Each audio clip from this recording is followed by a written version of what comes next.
We welcome you to Morning Drive from the Bay Hill Club and Lodge on a Sunday morning with light breezes and some light clouds as well. And later on this afternoon on the 18th green, somebody is going to win a championship, an invitational with the name Arnold Palmer in it. It's a big day for a lot of players. Two players tied at the top at 11 under par. Charlie Hoffman and Kevin Kisner, both winners on the PGA Tour, but this win would signify a lot.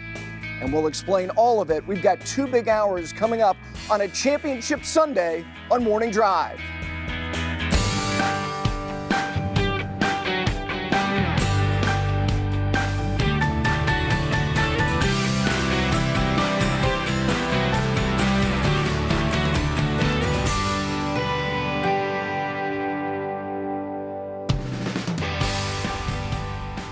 This is the 39th year of the Arnold Palmer Invitational presented by MasterCard, and certainly some great champions, members of the World Golf Hall of Fame.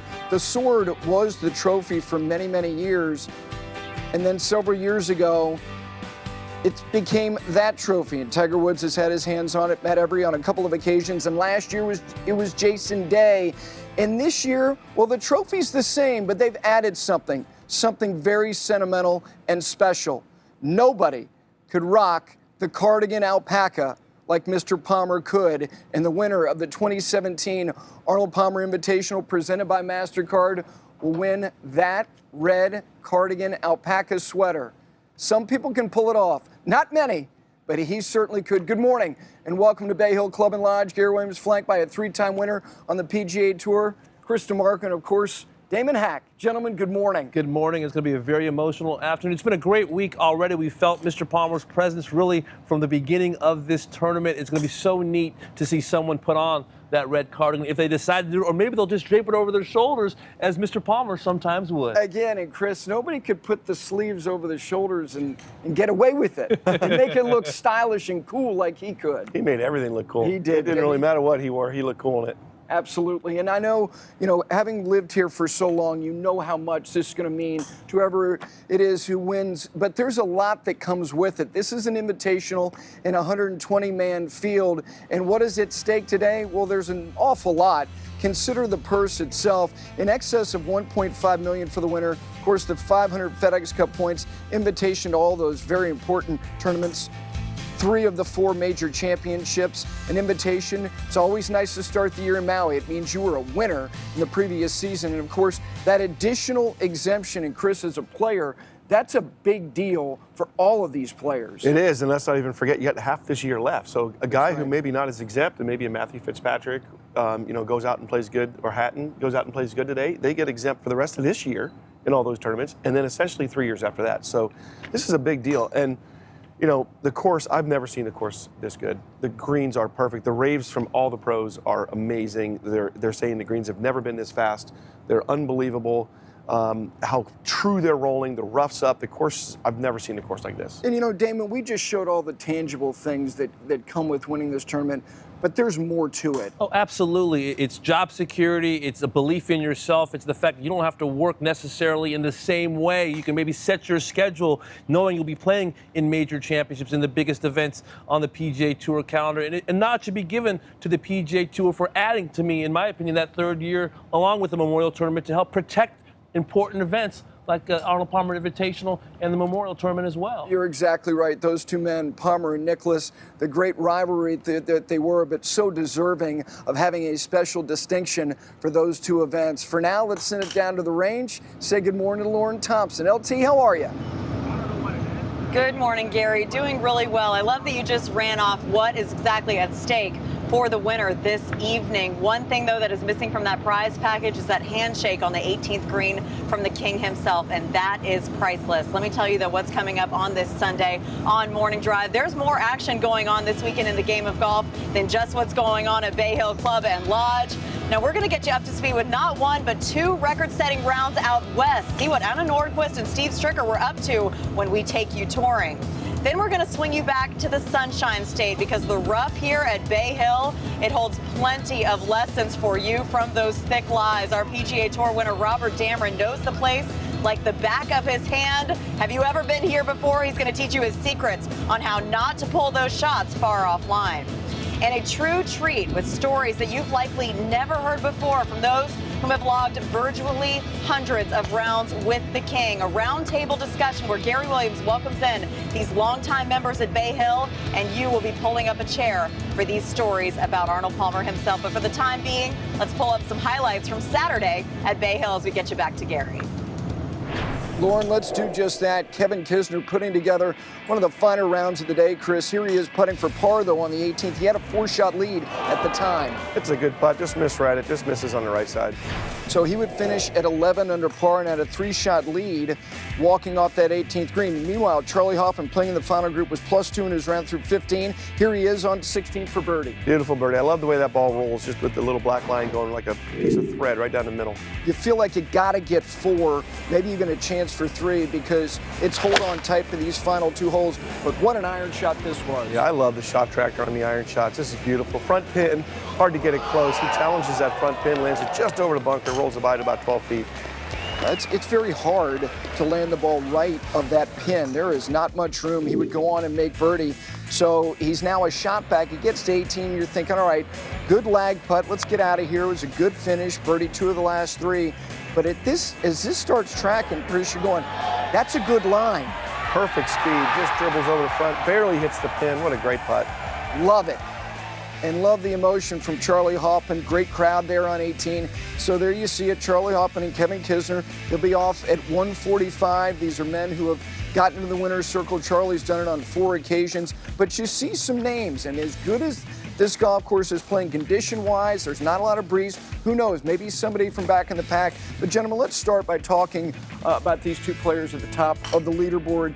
And Damon, from a personality standpoint, Charlie Hoffman and Kevin Kisner, they're not that dissimilar. Yeah, kind of similar kind of careers that they've had. Kevin Kisner, a little bit of a late bloomer. You could say the same thing of Charlie Hoffman. I remember Charlie won for the 3rd time on the PGA Tour back in Mayakoba in 2014. He was extremely emotional about that win, saying, listen, I didn't know if I was ever going to win again. Since then, a top 10 at Augusta National back in 2015. When what did he do? He savored the moment, got the autographs of Jack Nicklaus and Gary Player and Arnold Palmer. And, of course, last year he adds that 4th win in San Antonio. And Kevin Kisner knocked on the door, had those 3 playoff losses early in 2015, starts the 2015-16 season by winning the RSM Classic by 6 shots. You know, not everybody's going to come out here and be Tiger Woods and Phil Mickelson. Some guys are going to take some time for them to find their way on the PGA Tour. Chris, what do you like about both of their games? Charlie hits it a little bit further than Kevin Kisner, but Kisner hits it right down the middle.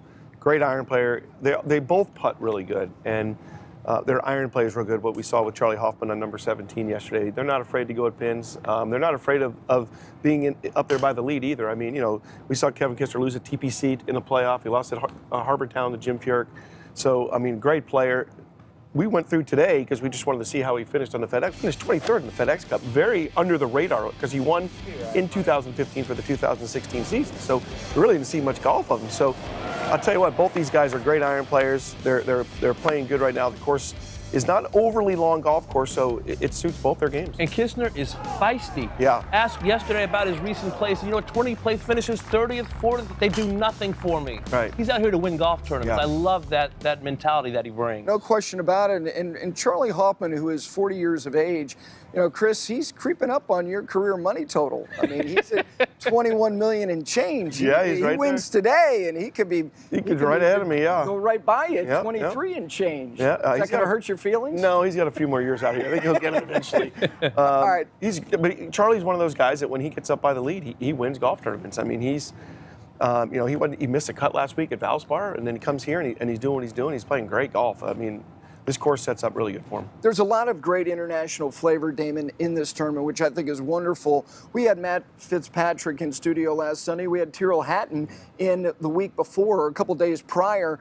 These are 2 men, their lives in terms of their immediate futures could change a lot. They're 2 of the chasers. Absolutely. They've come over to the United States to begin their chase for major championship glory, but they're doing it, you know, here at the Arnold Palmer Invitational. I was so fascinated by Tyrrell Hatton's visit to Studio AP, where we had him in the simulator and on the putting green. He said he doesn't really have any technical thoughts to his game. He picks out a couple targets and makes the golf swing on the putting green. No particular style he's trying to emulate. It's all about feel, and he's coming over and playing these new golf courses and adapting so quickly. He really is. And Chris, you know, it's an interesting, it's great to have options in life. And these are 2 young men who have cut their teeth primarily on the European Tour.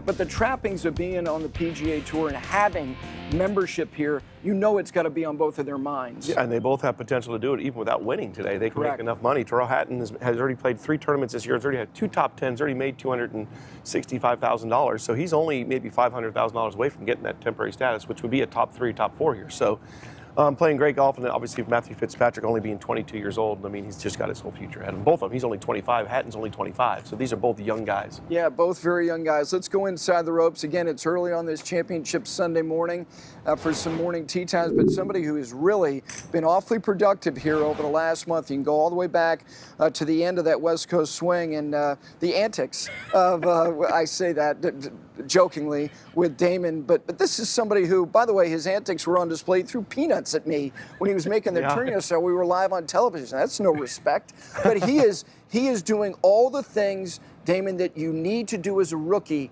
before you get to that first major. Now, he's not in the Masters tournament, but as far as his job security. He has made a remarkable transition from the Web.com Tour to the PGA Tour. Of course, had 3 wins in the Web.com Tour, has 3 top 10s already this season, including last week at the Valspar Championship, famous as part of that Brian Bros duo. Antics, we laugh about it. That was my word to describe this kid.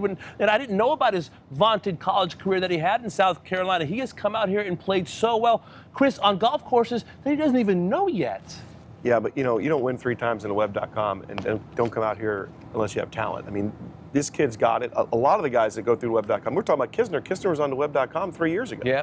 So these guys know, the Web.com teaches you how to win golf tournaments. It gets you ready for these type of situations. You know, Wesley Bryan's just doing it on a bigger stage. He's been doing it for the last couple of years. He's just doing it on a bigger stage. It's an excellent point. There is no substitute for winning. Contention and winning is just that. All right, we're going to try to be social on this Sunday morning. And to start it off, let's send it back down to Lauren. LT?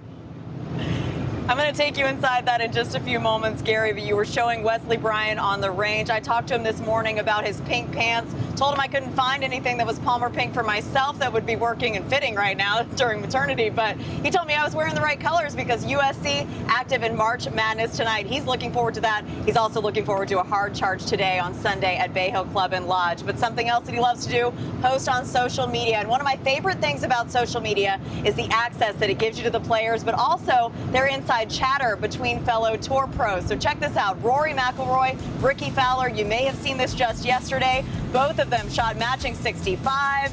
And this from Ricky Fowler, no Sunday pairing for us, so I guess I'll lead us out again. Let's go. Ricky Fowler, he's going to be playing with Justin Rose. Rory has a slightly later tee time with Lucas Glover. But also check this out. Matt Fitzpatrick, he left off yesterday, tied for 3rd, then headed to the Amway Center, not too far away from where we are now. Northwestern wasn't able to pull off the win for him, but he was pretty pumped to take in some March Madness action in downtown Orlando last night.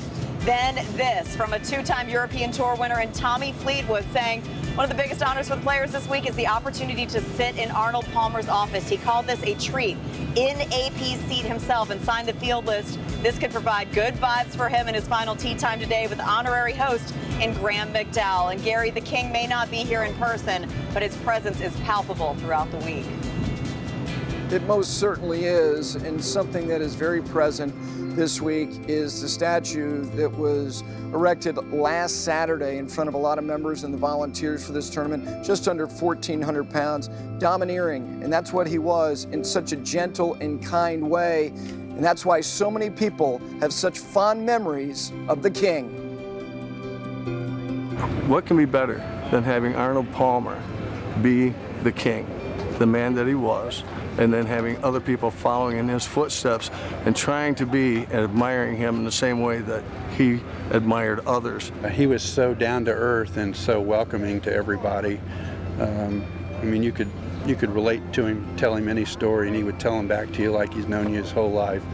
He changed golf forever, and I just think that just the way everybody just, adores the man just proves that, there's nobody better than Arnie. He's like my hero. I mean, he's all golfers kind of worship the name, just the name of Arnold Palmer.